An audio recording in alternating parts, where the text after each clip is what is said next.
Sa isinagawa namang pagdinig ng Committee on Ways and Means ngayong umaga, pinag-usapan ng mga mambabatas ang panukalang susuporta, mamumuno at magsasaayos sa mga water resources. Si Jap Regala, una sa Balita Live.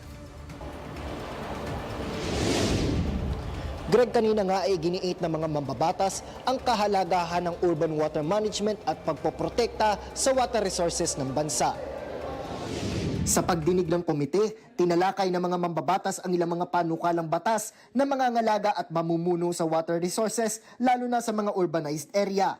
Isa nga rito ay ang substitute bill sa mga House Bills 194, 247, 589, 679 at iba pang panukala na may title na An Act Establishing the National Framework for Water Resource Management and Creating the Department of Water Resources and the Water Regulatory Commission. Nagkakaroon kasi anila ng kalituhan sa mga ahensya kung sino ang dapat natututok patungkol sa mga isyu sa supply ng tubig. Ayon kay Aklan 1st District Representative Jesus Jess Marquez, wala rin anyang lead agency na namumuno sa mga sektor ng supply ng tubig sa bansa.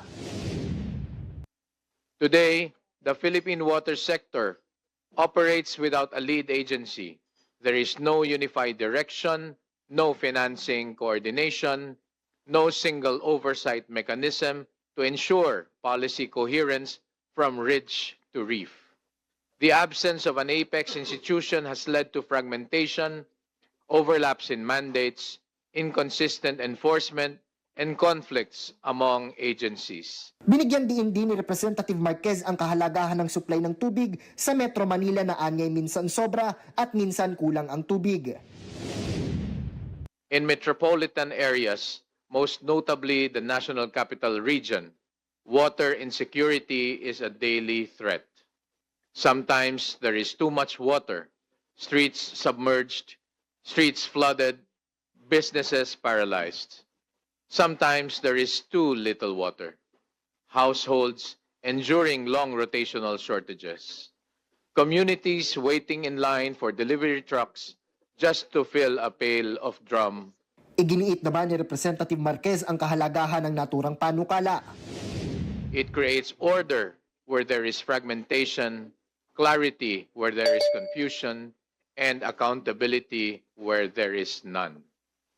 By establishing the Department of Water Resources and the Water Regulatory Commission, this bill delivers a modern, integrated, science-based governance framework capable of addressing climate threats, population growth, urban expansion, and national development needs.